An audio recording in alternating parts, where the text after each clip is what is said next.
today we've got a crazy story of revenge about getting a friend expelled from school. We'll get into that in a bit, but first, my dad's girlfriend messed up.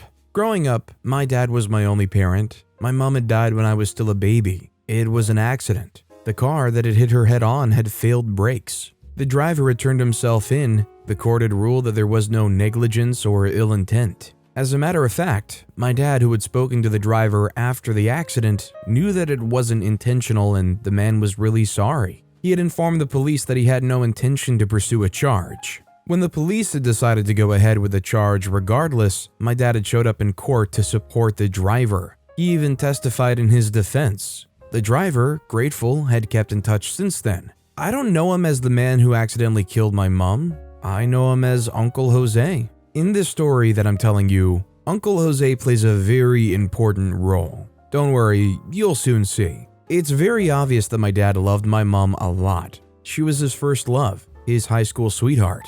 My dad had not let 4 years of college 2 states away let his love for my mom waver. He told her that he would be back for her, and he did go back for her. They had moved to Philadelphia and had gotten married. My dad talks very fondly about my mom, even now. Apparently, my mom had been more adventurous and open, while he had, and still is, been a couch potato, who always had to be dragged out of the house when he wasn't working or running errands. My mom had gotten him out of his shell. She took him rock climbing and skydiving and camping. Somehow, my mom had unlocked the adventurous side of my dad. He also shared his interests with her, like stargazing and cooking. When he talks about my mom, he has a little glint of joy in his eyes, and for a brief moment he seems to be ecstatic. But then he comes down from his high in the memory that he's lost her forever. I always felt sad for him, and sometimes it almost made me feel guilty about asking about my mom. Almost. See, the thing is that I enjoy listening about my mom as much as my dad loves talking about her. It's a bittersweet experience for the both of us every time, but it was worth it. Nevertheless, my dad is an incredible man and a great dad. I feel very comfortable talking to him about anything, and he's always there to support me no matter what. He may not know all the answers, and sometimes he makes mistakes, but he's amazing, and I wouldn't change him for all the diamonds in the world. When I started high school, Uncle Jose came up with the idea of taking me to school every day. My school was pretty close to his office, and it gave my dad the opportunity to save time as he worked on the other side of town. My dad agreed, and so every day I would get in Uncle Jose's truck and he'd drive me to school. We always talked about all sorts. Uncle Jose was very well read, and he had a lot of opinions on just about everything. He tried to get me interested in social discourse by presenting issues in a way that I could relate to. We also discussed sports. Uncle Jose is a very big fan of the Philadelphia 76ers, pop culture, and even school. Honestly, Uncle Jose was my best friend. He always knew the right things to say and when to say them, and he was always kind to me and very protective of me. When in the 8th grade, a group of girls in my class started to bully me, it was Uncle Jose who had looked for them after school and talked to them.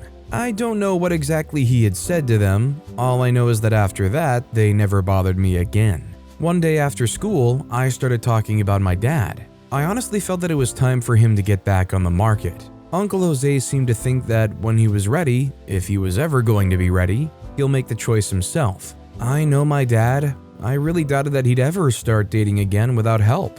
I had seen women flirt openly with him, and he either didn't get it or simply ignored them. There was also the factor that my dad may see dating someone new as an insult to the memory of my mom, which was the last thing I wanted him to think. I was certain that if my dad was ever going to see anyone again, I had to not only help him, but literally drive it till it got comfortable. For me, I just wanted to see him happy with someone. As Uncle Jose and I spoke, he seemed to suddenly see someone he knew. He honked and then pulled over to meet this person. The woman he wanted to greet was a petite blonde woman. She was really attractive, and I immediately thought to myself, bingo. Apparently, Uncle Jose had known her back in the day, and they'd lost contact for a while. When they were done talking, they exchanged numbers and he got back in the truck. I asked what her name was. He told me Marcy. I asked if she was single. His response? I don't see a ring on her finger. A moment later, he seemed to figure out why I asked and went, "Little kid, don't do something silly now. It was already too late." After a few more days of trying and failing to convince him to give me Marcy's number, I finally just stole the number off his phone. Then I got to work. I messaged Marcy telling her I had a proposition for her. At first, she seemed skeptical and all and thought I was a scammer or trying to trap her. But after a few phone calls explaining that I really just wanted to see her to discuss something that was in her interest, she agreed to meet me at a McDonald's close to my house. I confirmed that she was in fact single, so I went off and told her I was trying to set up my dad with someone new. She seemed a little confused, but eventually she smiled and said what I was doing was sweet. She did tell me, however, that this could only work if my dad consented to it. After all, he couldn't go on a date he wasn't aware of, and so I got to the hardest part of my plan, convincing my dad to go on the date. When I got home, I decided to just come clean and tell my dad what I'd been up to. To my surprise, he wasn't upset like I expected him to be. He actually laughed while I spoke. Right after making me swear to never go out to meet strangers without his knowledge again, he said he'd give it a shot and go out on one date with Marcy. I was excited. The day of my dad's first date with Marcy, I actually helped him pick out his clothes and gave him a few tips on what to say and what not to say. He said he was fine, but I could sense a little bit of anxiety creeping in. I was supposed to finish with my homework and go to sleep before my dad got back. I had locked the door and he had an extra key. However, I was so excited I couldn't even bring myself to sleep. The moment I heard the door open, I rushed downstairs, eager to find out how it had gone. Apparently, it had gone great, and my dad had already asked her out to a second date. My plan was working quite well. Things started to move really fast after that. My dad really seemed to like Marcy and they hung out a lot. My plan seemed to be working too well. Within months, my dad was talking about the prospect of her moving in with us. They seemed inseparable and they did almost everything together. Me? I was fine with it all. For one, I was glad to see my dad so happy. Marcy was a pretty cool person too, and when we hung out, she was nice to me mostly. I got sort of a vibe that she didn't want me around when she came over, but I just assumed that was because she wanted my dad all to herself. An added bonus of my dad hanging out with Marcy a lot was that he was doing this rather than hanging out with me, which meant that I actually had more freedom, and I'd actually started to build a social life for myself. A bit late, but oh well. Things between my dad and Marcy got so serious that soon Uncle Jose and I were talking about what it'd be like to have Marcy as a stepmom. For me, so long as my dad's happy, I'm happy. If things worked out between them, great. If they didn't work out, we'd start all over. For the most part though, I liked Marcy and we were cool. My opinions on Marcy started to change when one day, 8 months after they started dating, Uncle Jose took me out to get ice cream on our way back home from school. It was a Friday and he wanted to treat me. After getting ice cream, we decided to take an alternate route back home. Suddenly, I saw Marcy in a restaurant, seemingly having lunch with another man. To me, it looked like a date. I immediately called Uncle Jose's attention to it. He slowed down a bit, but then started to pick up speed. "I'm sure it's just a work lunch or something," he said. But then after we had driven past, I continued to look at the two of them. And then I saw Marcy lean in to give the starter a kiss. I turned to Uncle Jose again, this time with wide eyes. "Did you see that?" I asked. "See what?" was his response. I knew he probably won't believe him if I told him what I'd seen, so I just kept quiet the rest of the ride home. Turns out the woman I got my dad involved with was a cheater. I decided to confront Marcy about what I had seen. I had to be sure that it wasn't just me hallucinating or something. My dad had gone to the store to get groceries, so I was alone with Marcy at home. At first, I didn't know what to say, but then I just went straight for it. "I know what you're doing, Marcy," I said. "What?" she replied. I said, "I know what you're up to. I saw you yesterday. You're cheating on my dad." After a brief second, I added, "Why?" For a second, she looked at me and seemed to be thinking of a response to give. I was pretty certain that she was either feeling guilty or scared or both. What I did not expect was arrogance. "And so what, you little punk? So what you saw me cheating? You have no proof or you'd have shown it. It's your word against mine. I'm a grown woman. I can do whatever I want with whoever I want. Now I suggest you keep your mouth shut or you'll shatter your poor dad's heart into 1,000 little pieces." I couldn't believe the words coming out of her mouth. I was completely shocked. I ran into my room and cried. Then I considered my options. Of course, I had recorded my confrontation with her. I'm not a total idiot. She was right about one thing though, telling my dad would hurt him so bad. I had two options, either hurt my dad or let him continue in blissful ignorance, at least for now. I decided that I had to do what I had to do. It was going to be hard, but it was the right thing to do.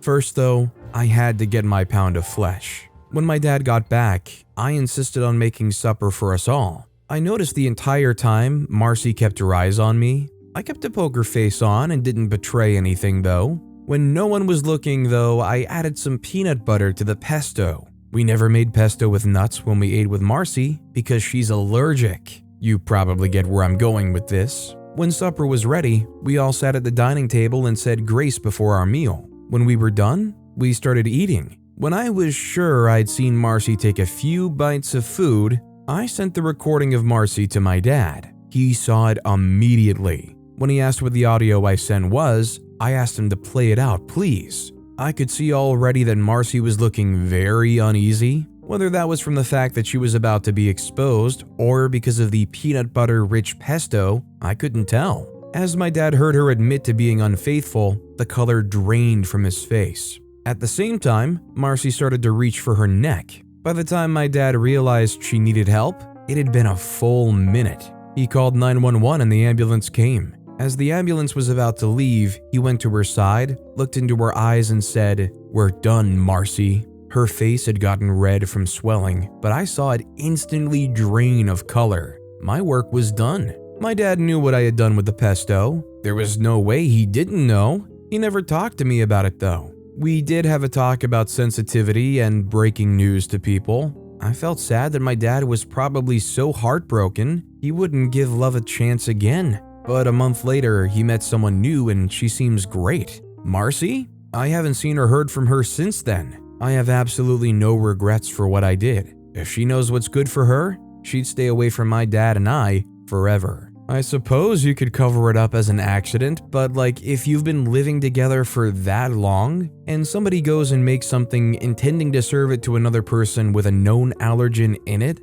do you think there's enough evidence there that Marcy could prove that they intentionally tried to maybe kill her? I'd like to know what you guys think. That said though, our next story is, I got my friend expelled from school and I don't regret it. Tanya and I had been really close friends since middle school. We weren't what you would call best friends, but we were very close. We used to hang out a lot after school. Her family was rich, so we, and by we I mean me and a couple of other friends, used to go over and have an absolute blast. Our favorite activity was forming teams and playing water polo in the swimming pool. This was in fact how I realized that I loved water polo, and it seriously upset me to no end that the school had no water polo team. Anyway, Tanya's family liked me a lot. In fact, they invited me to go on trips with them when we were on vacation. At first, my parents and I politely declined, but then one time my dad decided that perhaps one trip wasn't so bad, and then my parents let me go.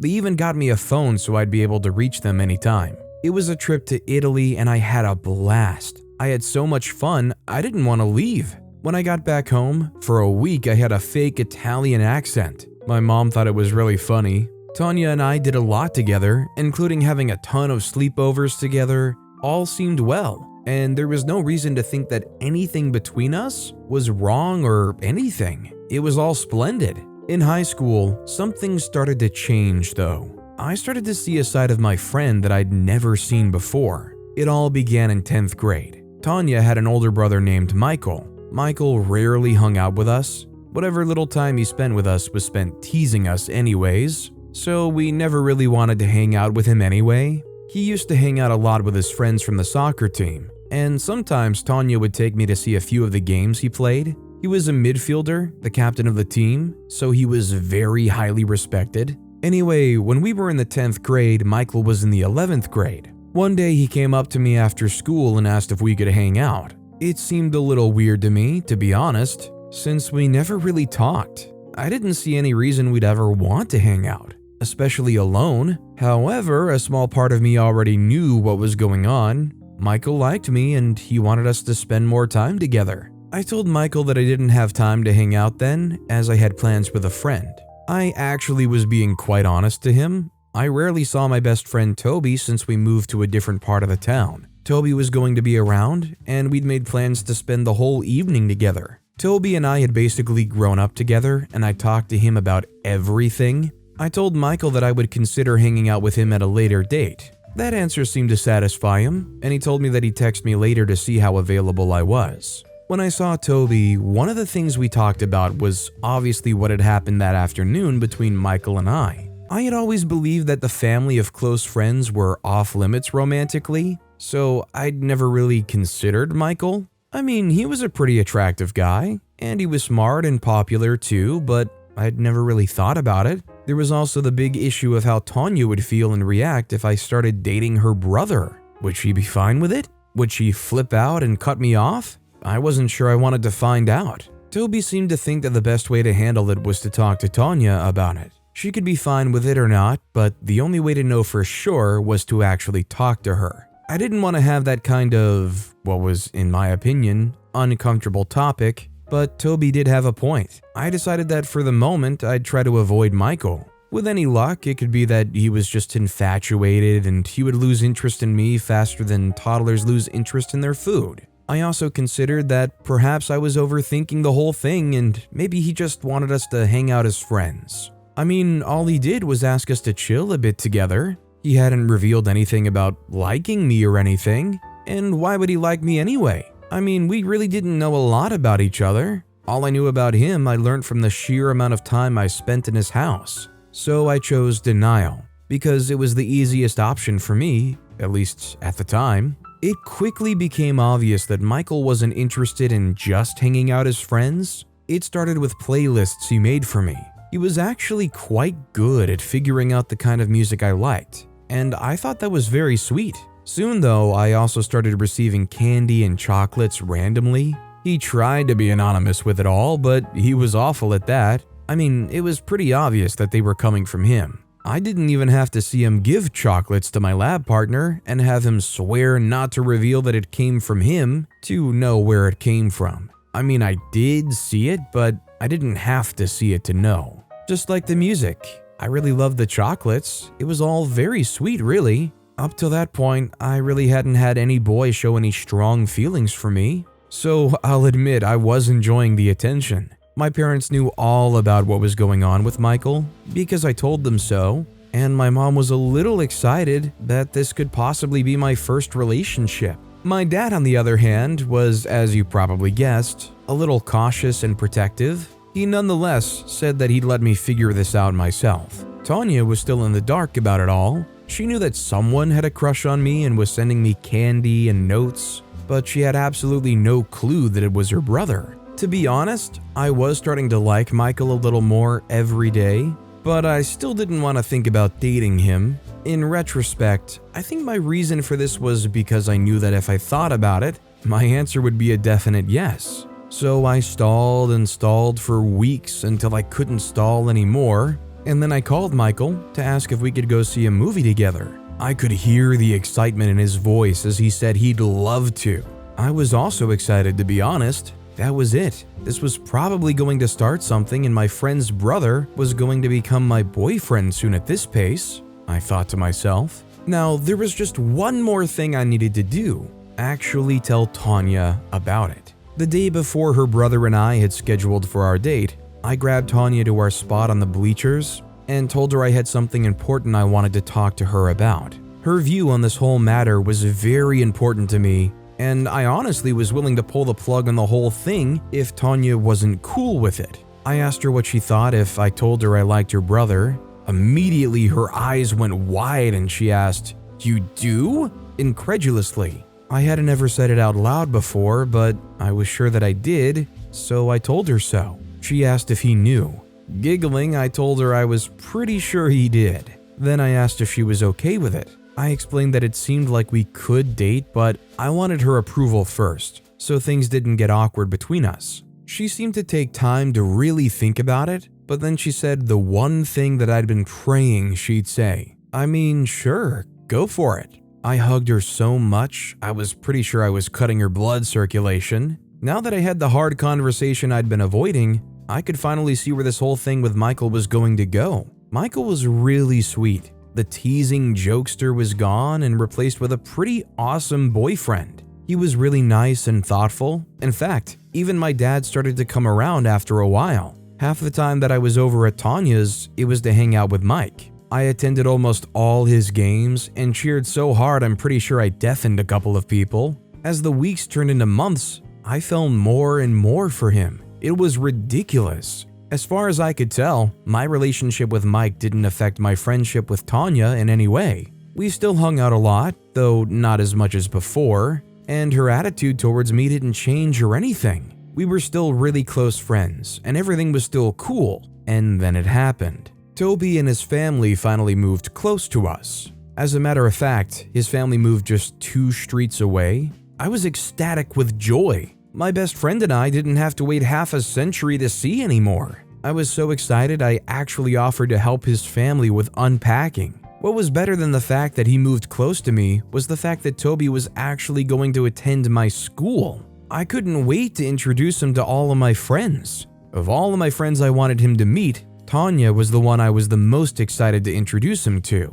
They had obviously heard a lot about each other, but now they were going to get the chance to actually see, and I hoped that they'd actually clicked. So the next day at school, which was Toby's first day at my school, I introduced them to each other. They clicked instantly to my joy. However, after school, Tanya dragged me aside and said simply, "I want him." At first, I was a bit confused, but then I got what she was talking about. I told her that if she liked him that much, she could just talk to him. Who knows, he might actually also be into her. So after a few more days of the 3 of us bonding together, she talked to him about her feelings. Unfortunately, her feelings weren't reciprocated. Toby said he really liked her, but only as a friend. He hoped that they could just stay friends. When Toby reported the incident to me, he told me that she hadn't responded and had just walked away. I felt a little sad about what had just happened, so I went over to Tanya's to offer a bit of emotional support. Imagine my shock when I met the icy coldness from her in return. No matter what I tried to do, she was unresponsive. I figured she was very upset, so I decided to leave and then call her later when I was certain she'd be in a better mood. As I was walking away, she called me back and told me, matter-of-factly, that I could not continue to date her brother. To say that I was shocked is an understatement. I asked what was up, thinking that she probably had a good reason. Perhaps she knew something about him that I didn't know and she was trying to protect me. It wasn't that. She looked me in the eye and said that if she couldn't be with Toby, I couldn't continue to see Michael. It sounded so absurd, I could barely believe my ears. I thought it was all a joke till Michael called me later that day to say that she had also told him that we couldn't see anymore. I asked if that was what he wanted, and he said no, but I knew that it wasn't that simple. Over the next few weeks, Tanya cut me off almost completely. I couldn't visit her or talk to her. She also blocked my number and social media accounts. It hurt so much that I was losing a friend just because she was mad that she couldn't date Toby. I'd like to say that it didn't, but this actually did affect my relationship with Michael. Eventually, we decided to take a break. It hurt so much that I'd lost a close friend and my boyfriend because of one person's jealousy, and to be honest, I was quite bitter about it. After a while of thinking, I decided that I had to get my pound of flesh. Tanya prided herself as a model student. She got straight A's and was a member of every club imaginable. Her reputation was something she did not play with, so that obviously was what I went for. Copying her handwriting, I wrote a journal entry where I wrote all sorts of vile things against a teacher and a couple of students. Then I leaked it. It spread like wildfire, and soon everyone had seen it. It got so bad that her parents had to be brought in and she was suspended. That wasn't all though. When she came back from suspension, the school rejected her. She was expelled from the clubs she was in. No one really wanted to associate with her. Eventually, her grades started tanking. It got so bad that one day, she just stopped coming to school. I later heard that she had transferred to another school. Michael and I never got back together. Things just weren't the same again. The only real silver lining was that at least I still had Toby, In fact, eventually I told Toby what I had done. He said that he already knew. I really don't know if Tanya suspects that I was the one who did all that to her. It hurt that I had to do something that extreme to someone I called a friend for many years, but she started it. I honestly don't think I'll ever truly forgive her for what she did to me.